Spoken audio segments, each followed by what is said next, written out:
Zi-mi ce crezi tu, hai zi-mi cum vezi tu. Lasă-i pe restul să creadă că e târziu. Nu există, nu pot, nu vreau, nu știu. Ești liber.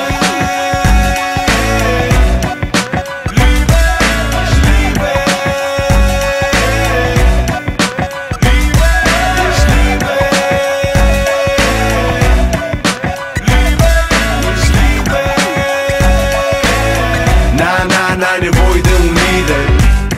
Ești liber să ai opinii, liber să ignori ce zic toți cretini, liber să te zbați, să fii printre primii, liber să ai mintea iute mai rău ca un Lamborghini. Ești liber să lași deoparte tot ce nu-ți convine și să pleci mai departe. Să vrei ce ți se cuvine, din păcate, să nu fii nevoit să cumperi libertate. Ești liber să faci tot de capul tău, așa cum crezi tu că e bine sau rău. Să fii atât de curios cât vrei tu, să vezi cu ochii tăi cam care e secretul. Și dacă o să te întrebe cineva despre anii care au trecut în viața ta, tu spune-ne că nu ai alergat în pustiu, că nu există, nu pot, nu vreau, nu știu. Ești liber.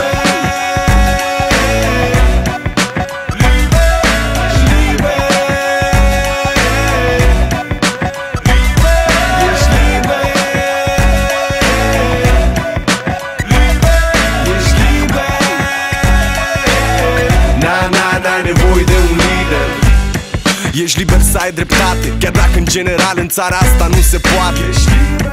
Liber să le dai dreptate, să crezi la fel ca restul, că altfel nu se poate. Ești liber. Ești liber să le faci pe toate, liber să te angajezi și să muncești zi și noapte, liber să nu mai dormi ca să ajungi la facultate, liber să înțelegi că asta nu e libertate. Zi-mi ce crezi tu, hai zi-mi cum vezi tu. Lasă-i pe restul să creadă că e târziu. Nu există, nu pot, nu vreau, nu știu. Ești liber.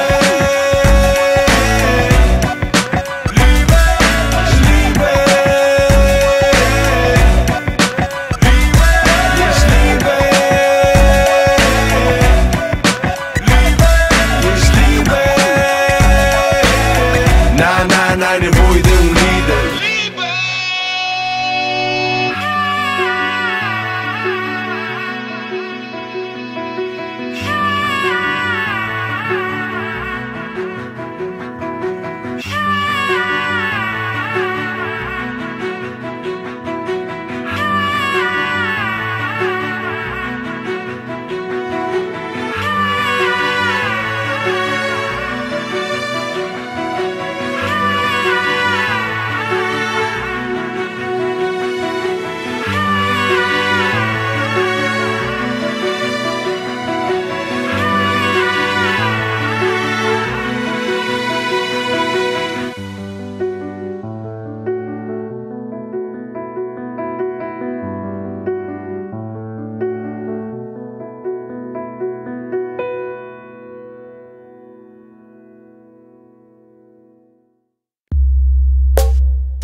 Trebuie să tac, să fac, să stau, să alerg.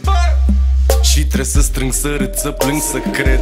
Să aleg totul doar după criterii. Vezi să nu te sperii, e plin de mizerii. Și trebuie să stau la rând, să înjur în gând că nu o să strâng ce vreau eu prea curând. Ei vând vise și mi-arată factura. Mă uit fix la ei și mi se rupe. Că eu știu deja, într-o zi o să ajung cineva. Și știu, da, că nu e doar imaginația mea. Eu știu deja, într-o zi o să ajung cineva.